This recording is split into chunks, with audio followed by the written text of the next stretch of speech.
ലഹരിക്കും അക്രമത്തിനുമെതിരെ നടത്തിയ SKN40 യാത്രയ്ക്ക് പിന്നാലെ സർക്കാരിന് കൈമാറിയ റിപ്പോർട്ട് ചർച്ച ചെയ്യാൻ മുഖ്യമന്ത്രി വിളിച്ച ഉന്നതതല യോഗം പൂർത്തിയായിരിക്കുന്നു. ഇപ്പോൾ മന്ത്രി MP രാജേഷ് സംസാരിക്കുന്നുണ്ട്. അതിലേക്ക് ചില നിർദ്ദേശങ്ങൾ സമർപ്പിച്ചിരുന്നു.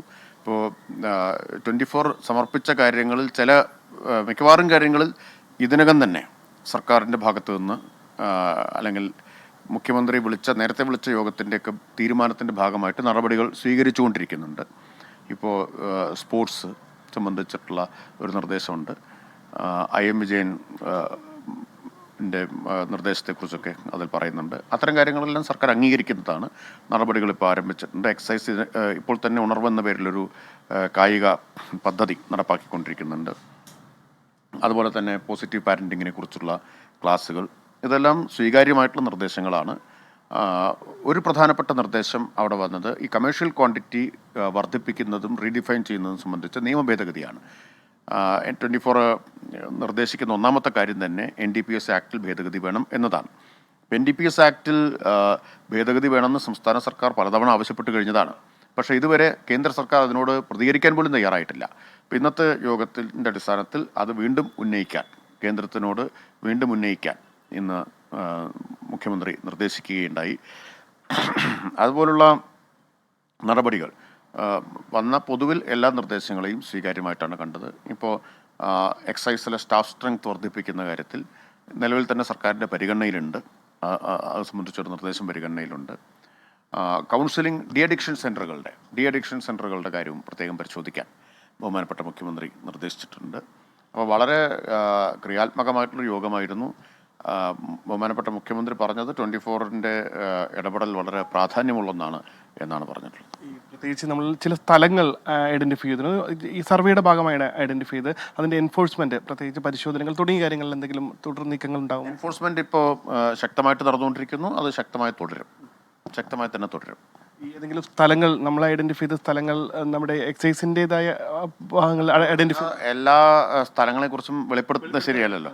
അപ്പോൾ തീർച്ചയായിട്ടും എക്സൈസിൻ്റെയും പോലീസിൻ്റെയൊക്കെ കയ്യിൽ ഹോട്ട്സ്പോട്ടുകളെ സംബന്ധിച്ചൊരു ധാരണയുണ്ട്, ഒരു വിവരമുണ്ട്.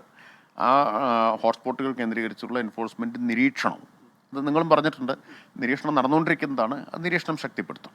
സ്കൂളുകൾ, പ്രത്യേകിച്ച് സ്കൂൾ കോളേജുകൾ കേന്ദ്രീകരിച്ചുള്ള അവരെ കരുവാക്കിക്കൊണ്ടുള്ള ലഹരി കടത്ത്, അത് നമ്മൾ എങ്ങനെയായിരിക്കും അതിൻ്റെ ഇപ്പോൾ സ്കൂൾ കോളേജ് പരിസരങ്ങളിൽ നിരന്തരമായിട്ടുള്ള നിരീക്ഷണവും പരിശോധനയും നടക്കുന്നുണ്ട്. അത് ശക്തമായിട്ട് തന്നെ തുടരും. ഈ റിപ്പോർട്ട് ഈ യോഗത്തിൻ്റെ അടിസ്ഥാനത്തിൽ ഒരു പ്രോഗ്രസ് മാറ്റി നമ്മൾ തിരിച്ച് റിപ്പോർട്ടായിട്ട് 24 നൽകുന്നുണ്ട്. തീർച്ചയായിട്ടും മുഖ്യമന്ത്രി പറഞ്ഞിട്ടുണ്ട്. അവർ തന്ന നിർദ്ദേശങ്ങളിൽ നമ്മൾ സ്വീകരിക്കുന്ന നടപടികൾ അവരെ അറിയിക്കേണ്ടതാണ് എന്ന് ബഹുമാനപ്പെട്ട മുഖ്യമന്ത്രി പറഞ്ഞിട്ടുണ്ട്.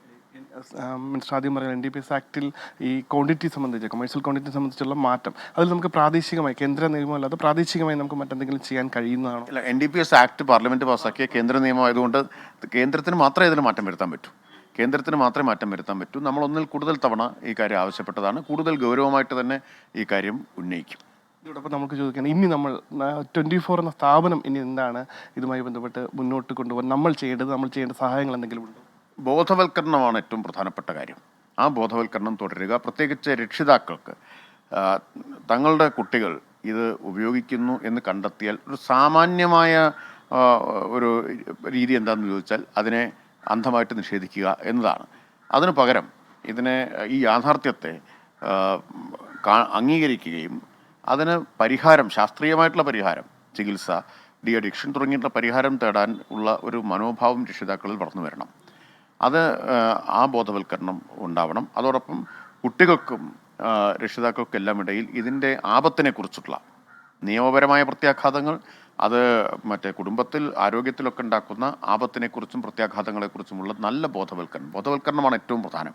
എൻഫോഴ്സ്മെൻറ്റ് വളരെ കാര്യക്ഷമമായിട്ട് നടക്കുന്നു. എൻഫോഴ്സ്മെൻറ്റ് കൊണ്ട് മാത്രം ഒരു സാമൂഹിക വിപത്തിനെ നമുക്ക് നേരിടാൻ കഴിയില്ല.